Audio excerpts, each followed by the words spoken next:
This is me, Nicole, and thank you for joining for another episode of Talk It Out Tuesday.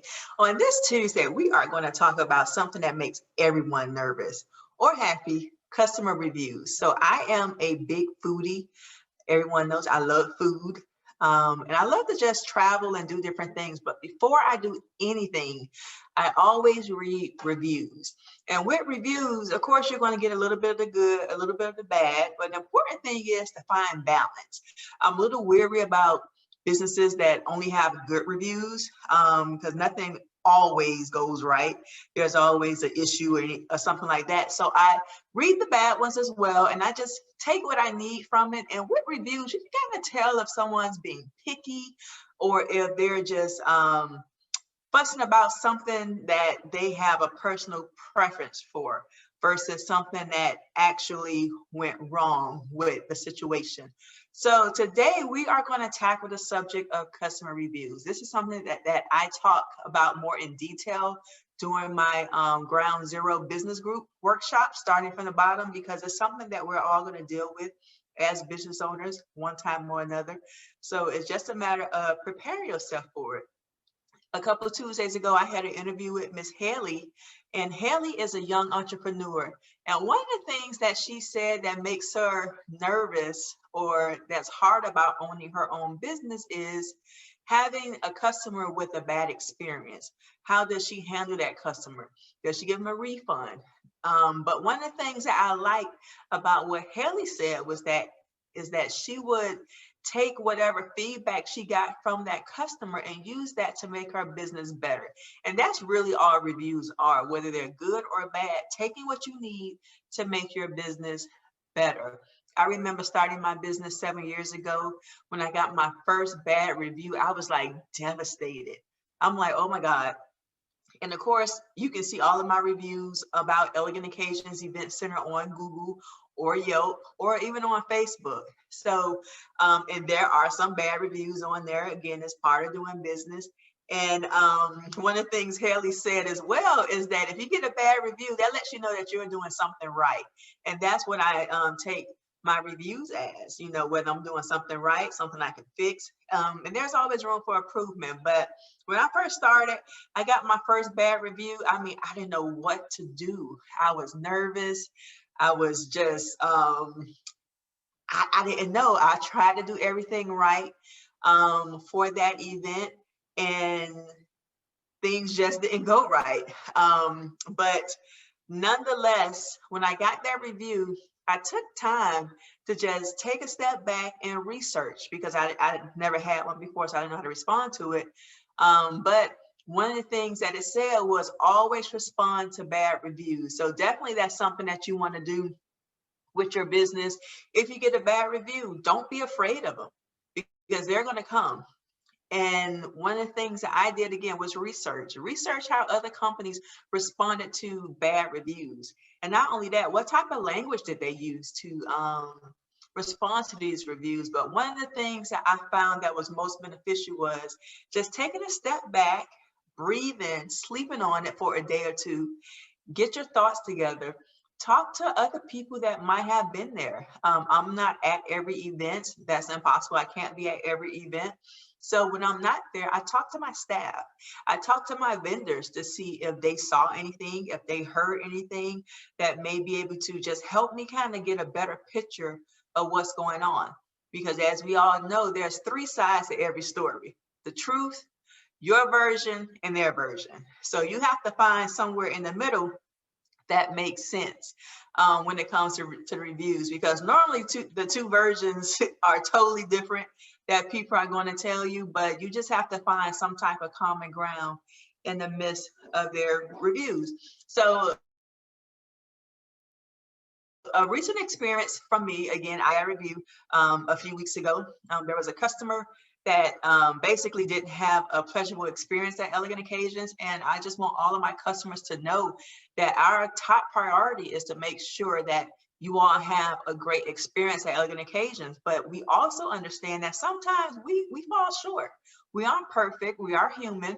And sometimes it just takes a little bit of communication to figure out exactly what we did wrong. Now, neck rolling and attitudes and all that stuff, that doesn't get anywhere when you're trying to figure out a situation. The best thing to way to work difficult situations out or misunderstandings out is communication, adult communication at that. So with this customer, they had a less than pleasurable experience. You can read the review on Yelp. I think they wrote on Yelp. They wrote the review about an event, didn't have a pleasurable experience, said that there were issues with my staff, issues with the timing of the event and everything. And again, there's 3 sides to the story. So after I got that bad review, I took a step back. I talked to my staff, and I was talking to my staff throughout this entire event. So they kept me abreast of what was going on during the event. I talked to the different vendors that were there during the event just to kind of get their side of the story. And once I talked to them and just kind of got an idea of what was going on, I did call the customer as well to give me their side of the story to find out exactly what happened and what went wrong, and perhaps what can we do better as a business. And that goes a long way. If you know that there's an issue, don't wait for the customer to call you. You call the customer. If I'm not there for the events, which I try to be towards the end of the event or in the beginning, I try and make contact with the customers personally to see how their event went. Is there something that we can do better? And if I'm not there, I do try and call them after the event to see how everything went, to see again, what are some things we did right? What are some things we did wrong? So in this situation, it was the same thing. I called the customer. They told me basically their version of what happened. And this was a repeat customer. She's had several events at my venue. And at the end of the day, what was important to me was the relationship. Was salvaging my relationship with my customer. She had been with me since basically day one of the since I opened my venue, and we have never had an issue at all with any of the events that she has had. And I have a handful of loyal customers, and they know I go out of my way to make sure that they have a pleasurable experience at elegant occasions. And this was one of those situations where the experience was less than pleasurable, but I took the time to address that situation, to address the customer. And I also took the time to respond to the review that someone left who attended the event. Now, one of the things about responding to a review that you have to keep in mind is that you can't get into your feelings when responding to a negative review. I know it's hard, but that's why it's important to take a day or two and just breathe. Nobody says you have to respond within minutes, but they said you should respond. So taking that time allows you to just step back and just take yourself out of the situation, take your feelings out, and take the fact that you might be offended about what they said out of the situation, because that allows you to reply better to the review. That allows you to get your facts together from the review. And one of the most important part when replying to a review is sticking to the facts. Don't get caught up into the weeds as far as what's being said about you or your business or your staff, but stick to the facts of what the primary issue of the complaint was. And with this particular review that I got, bad review I got, the complaint was about time. Time. So after reading the complaint, reading the review, I went back and looked at their contract. And a lot of the issues were already covered in the contract. That's why it's important to read your contracts, okay? And I always tell my vendors or tell my clients, please explain to people that's attending your event, as well as to the vendors, what our policies are, what time you're renting the venue for. So when I responded to this review, I was able to quote the contract. Per the contract, your event was at such and such time. Per the contract, your event was supposed to end at this time. Again, I didn't get caught up in the weeds. I stuck to the facts, okay? And I wasn't trying to get an attitude or anything like that, but I was just sticking to the facts. And that is important. If you have a contract that you can refer to, refer back to the contract without getting into too many details of your contract. But this lets reviewers know put future customers know that, okay, well, this is a person that goes by their contract. And any person with common sense can understand that if it's in your contract, this is something that's a non-negotiable. This is something that you should have been aware of, or that basically a person that's utilizing your services or signed up for your services should have been aware of. So that's why it's important to make sure you have a business contract. I tell all of my business mentees, make sure you have some type of language, whether you're doing invoicing or whatever, make sure you have something in writing that you can refer back to if there's an issue down the line about your products or your services. So if you don't have a contract, this is a good time to start working on that contract. And also, with these bad reviews, just know that they are going to come. Just know that things do happen. Don't take it personally at all. But just remember, the important thing is that you're looking at future business. You're looking at whether it's business from that particular event, that particular customer. You're looking at future business. So your goal is to make sure that you communicate to your future customers that's reading these reviews online that, hey, I've taken appropriate steps to make any changes with this particular review. The lady said that one of my staff gave her a little attitude or didn't communicate something effectively. More so, it wasn't what she said, it was how she said it. But nonetheless, that's something that I still went back and talked to my staff about, whether they were right or wrong, whether it was said or not said. It's still important to go back and talk to your people, to retrain your people sometime, because again, as I mentioned earlier with reviews, the important thing is taking what you need from it to make your business better. I remember last year, right before the pandemic, I got another bad review. Not really a bad review, but just a customer that saw a few things I needed to change within my business. And she came to me directly and said, hey, this is something that I noticed, I experienced at your venue, and I think that you might want to take a better look at it, or the person, and make some changes. So after I spoke to her, I did have to make a staff change because of that conversation. I had to let someone go, and that wasn't an easy decision, but I had to do it for the sake of my business.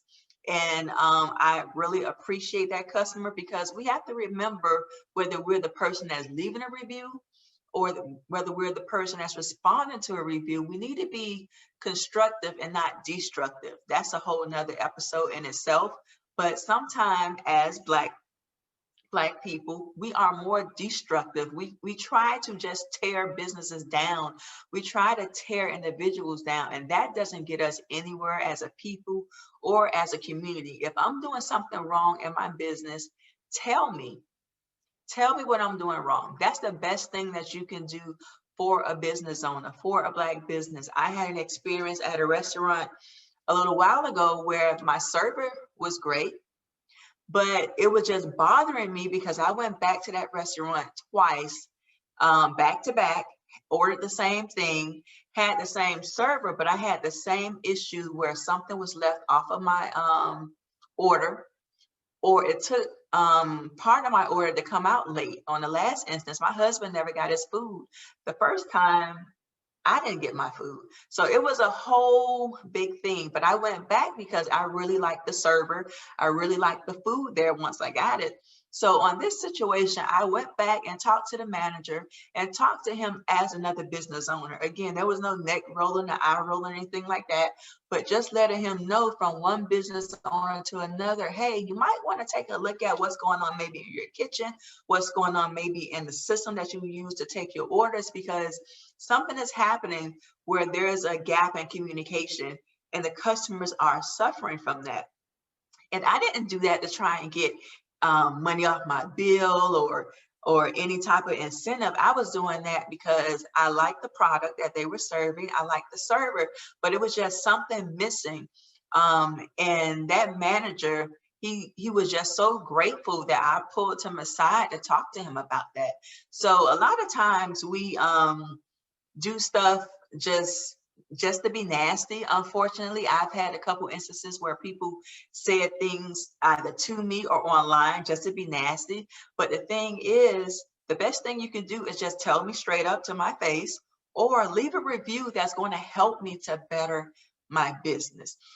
So those are some things that we can do in responding to negative reviews. And when we're responding to good reviews, because again, you're going to get good reviews as well. So good reviews, it's the same thing.